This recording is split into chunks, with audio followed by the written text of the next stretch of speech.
સુરતમાં હોટલની યાર્ડમાં ચાલતા કૂટણખાના પર રેડ. દેહ વેપાર માટે લવાયેલી 6 વિદેશી લલનાઓ ઝડપાઈ. સુરતમાં દેહ વેપાર અલગ અલગ ધંધાની યાર્ડમાં ચાલી રહ્યો છે, ત્યારે આ વખતે અડાજણમાં હોટલની યાર્ડમાં ચાલતા દેહ વેપારનો પર્દાફાશ થયો છે.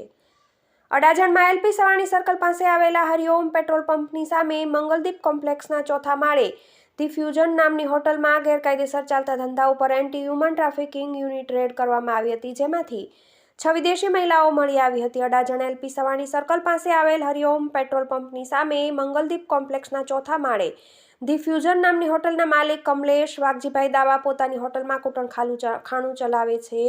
હની અને અભય નામના ઈસમો પાસેથી 6 વિદેશી મહિલાઓને રાખી તે મહિલાઓ પાસે આવતા ગ્રાહકો માટે દેહ વ્યાપાર કરાવે છે. બાતમીના આધારે રેડ કરવામાં આવી હતી. રેડ દરમિયાન 6 વિદેશી મહિલાઓ મળી આવી હતી.